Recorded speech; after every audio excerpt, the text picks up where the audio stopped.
Hello everyone and welcome back to our channel of K.L.P. Entertainment. Reporting live from our newsroom, I'm Arthur Brooks. Here's your special sports news breaking for January 10th. Georgia Bulldogs repeat as college football's national champion, thrashing TCU. The University of Georgia Bulldogs showed why they're the best team in college football, again. With an unrelenting and dominant performance in the national championship game, Georgia swamped Texas Christian University 65-7 to finish undefeated and repeat as national champions. The 65 points scored by Georgia are the most in a BCS/college football playoff championship game.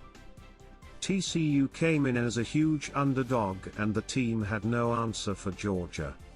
After the kickoff, Georgia stopped TCU's opening drive, and then scored first with a 21-yard rushing touchdown by senior quarterback Stetson Bennett.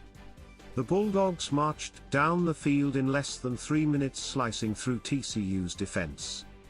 Uga forced a fumble on the Horned Frogs' next offensive effort and the turnover led to another Georgia score, a 24-yard field goal to go up 10-0 midway through the first quarter. But third-ranked TCU answered on its next drive. Quarterback Max Duggan marched the Horned Frogs 75 yards for a score. Like the Georgia QB, Duggan, the Heisman runner-up, rushed for a touchdown to cut the Bulldog lead to 10-7. It would be TCU's only points of the game. Georgia responded right away with a 37-yard Bennett touchdown pass to extend the lead to 17-7. The Bulldog defense stopped TCU on its next series and then marched 92 yards for another Stetson Bennett rushing touchdown for a 24-7 Georgia lead in the second quarter. A Duggan interception led to one more Bulldog touchdown before halftime.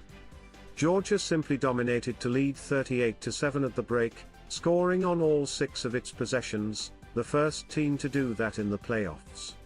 The Bulldogs racked up 354 yards of offense in the half and averaged 9 yards per play. TCU started the second half on a positive note, forcing a Georgia punt. But the Horned Frog offense was stymied yet again and the Bulldogs picked up where they left off, with another touchdown pass by Bennett to extend the lead to 45-7. With 11 minutes left in the third quarter, the game was essentially over. Bulldog quarterback Stetson Bennett would account for 6 touchdowns, 2 rushing and 4 passing, and was taken out of the game 95 seconds into the fourth quarter. Georgia came into the contest undefeated, 14-0, and the defending national champions. Led by Bennett, a former walk-on QB, Georgia overwhelmed the Southeastern Conference, the best conference in college football. Georgia was ranked number 1 for most of the season. Texas Christian is a private university in Fort Worth, Texas, with an enrollment of about 12,000. It came into the title game with a 13-1 record and the Big 12 Conference champions. Before the season began, TCU was picked to finish 7th in the conference and was a 200-1 long shot to win the national championship.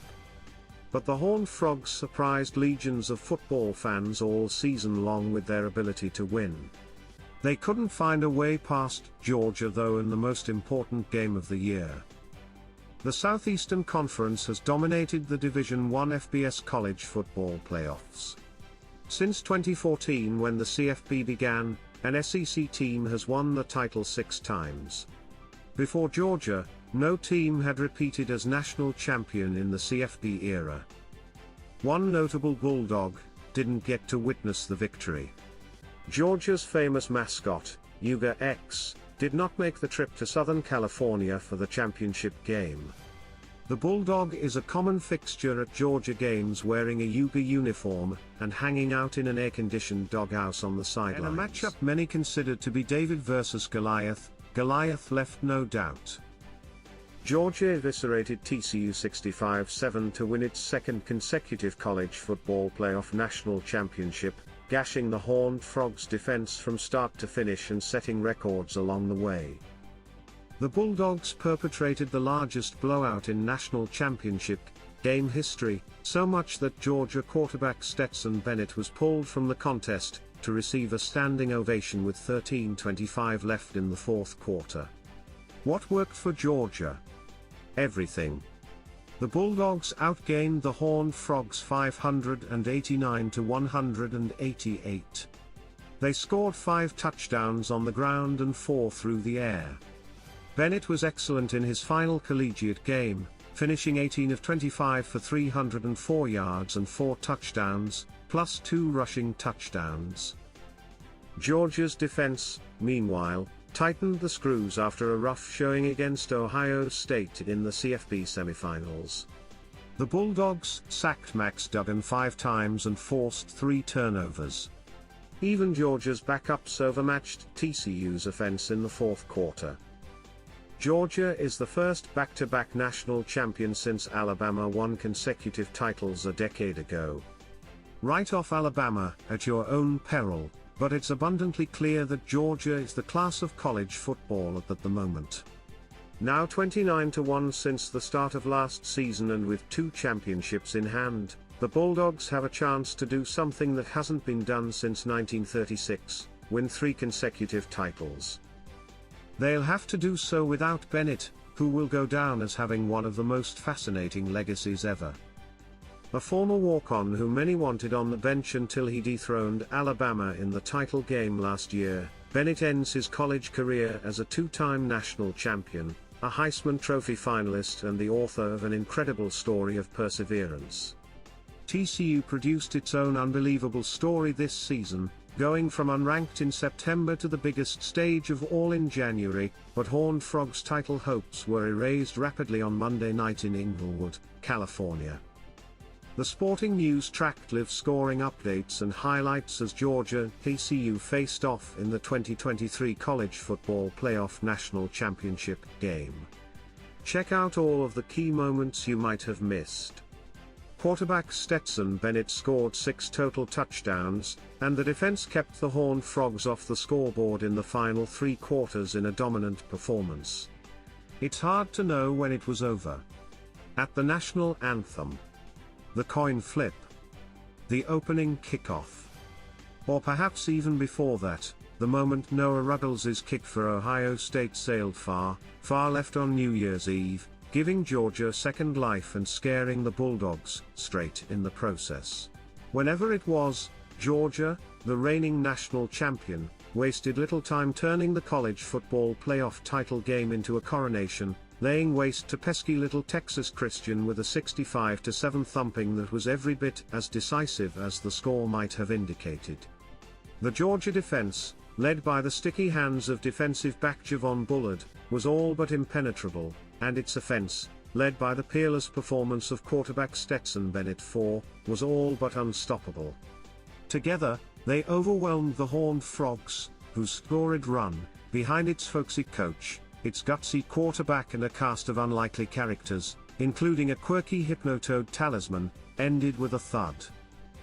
Georgia, which rolled up 589 yards, did not punt until the second half, long after televisions surely had clicked off around the country. And with the way the Bulldogs continued to parade into the end zone and tee off on Max Duggan, the TCU quarterback, it was a wonder that officials didn't order a running clock for the final quarter. The only moment Georgia was baffled came when its coach, Kirby Smart, was asked afterward how a championship game could be so easy. "I don't have an answer for that," he said. The biggest previous margin of victory in a college football playoff final came 4 years ago when Clemson routed Alabama by 28 points. Georgia's margin exceeded that by halftime. The Bulldogs scored the most points ever in a title game, surpassing the 62 that Nebraska posted in clobbering Florida in the 1995 season.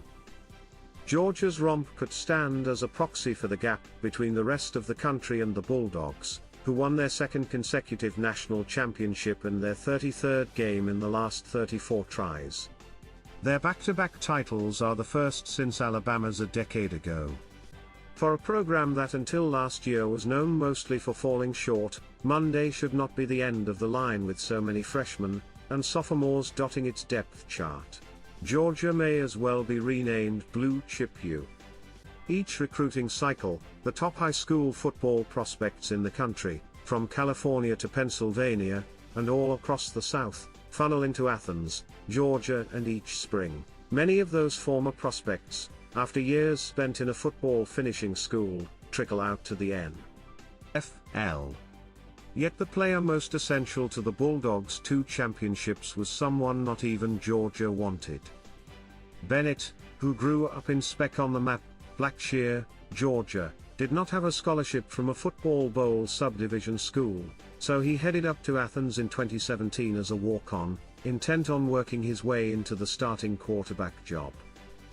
A year later, Justin Fields, the top quarterback prospect in the country, showed up, and those fealties to the school he grew up rooting for didn't mean much. Bennett wanted to play. So off he went to a Mississippi junior college. When I left, I thought it was deuces out forever from you. I didn't think I was coming back, Bennett, who is 5 feet 11 inches and weighs 190 pounds, said on Saturday. I kind of knew when I pulled the trigger that, hey, I'm not here at Georgia just to hang out and be on the team and have some footballs in 30 years. I want to play ball. I want to do what I think I can do. When Bennett returned a year later, he did so only when Georgia offered him a scholarship on signing day to keep him from going to the University of Louisiana at Lafayette. Georgia still didn't know what it had. The team's offensive coordinator, Todd Monken, who arrived just as the coronavirus pandemic hit, was trying to pass through a crowded quarterback's room, attempting to find reps for Jamie Newman, a transfer from Wake Forest, J.T. Daniels, a transfer from Southern California, and a pair of prized freshmen, Dwan Mathis and Carson Beck. Oh, and Bennett. Daniels won the job in 2020 but got hurt early in the 2021 season. The coaches were set to go with Beck for the second game of the season, but Bennett badly outplayed him in practice. Bennett has started every game since. We're human, Monken said on Saturday. We all have preconceived notions of how a person looks, their background. Oftentimes we're wrong, whatever it is, personal life, business, football. Sometimes you have to go by how they play. On Monday night, Bennett could do no wrong. He was precise throwing the ball. He completed 18 of 25 passes for 304 yards and 4 touchdowns. He twice found Ladd McConkey, for scores of 37 and 14 yards, and added a 22-yarder to tight end Brock Bowers. His 22-yarder to Adonai Mitchell with 26 seconds left before halftime punctuated the Bulldogs' dominate half. Bennett was also dangerous running the ball. His 2 touchdown runs were waltzes into the end zone, untouched on a 21-yard keeper and a 6-yard scamper around the left end. And the Georgia defense was only slightly less flawless. The holes that were exposed the last 2 games by Ohio State and Louisiana State were patched up by Monday night. The Georgia secondary blanked TCU receivers. Bullard, a sophomore, had 2 interceptions and a fumble recovery, and the Bulldogs held the star receiver Quentin Johnston to a single catch for 3 yards. Meanwhile, the Bulldogs front punished Duggan, sacking him 5 times, 3 of which were recorded by freshmen. Georgia held the Horned Frogs, who entered averaging 474.1 yards per game, to a season-low 188. The only score Georgia surrendered was set up when it blew a coverage and Duggan connected with a wide-open Darius Davis for a 60-yard gain. Several plays later, Duggan ran into the end zone to make the score 10-7, Georgia. Finding any more highlights for the Horned Frogs would take some foraging. For whatever reason, it went downhill from there, TCU coach Sonny Dykes said. I don't know what happened tonight. We ran into a very good team and it snowballed. In the other locker room, Georgia players puffed on cigars, when they figured out how to keep them lit, and talked about what amounts to a college football dynasty. The Bulldogs had 15 players drafted by the NFL last April and did not bring anyone in through the transfer portal, so some backsliding was expected. And yet they were tested only twice, rallying from 10 points down in the fourth quarter to win at Missouri and coming back from a 13-point fourth quarter deficit in the semifinal victory against Ohio State, which they survived on the missed field goal attempt. Next year, the challenge will be making do with a new quarterback. Bennett came off the field for the last time when Smart called a timeout to remove him with 13 minutes 25 seconds left, providing him with a curtain call and a bear hug as he reached the sideline. It was something Smart said he had never done before. When Smart got to the coach's office, he found his 10-year-old son, Andrew, in tears. Smart said he asked him what was wrong. "Stetson is leaving," Smart said, mimicking his son crying. "I said, he's 25 years old. He's got to go. He's got to leave. Indeed, he must." But as Bennett does finally depart, his exit on Monday night was not unlike that of the rest of the Bulldogs, who made sure to leave an indelible mark. Congratulations to the Georgia Bulldogs on their win. That will do it for our special sports news breaking on Tuesday, January 10th. Please remember to like, comment, and subscribe to our channel of K.L.P. Entertainment. Reporting live from our newsroom, I'm Arthur Brooks.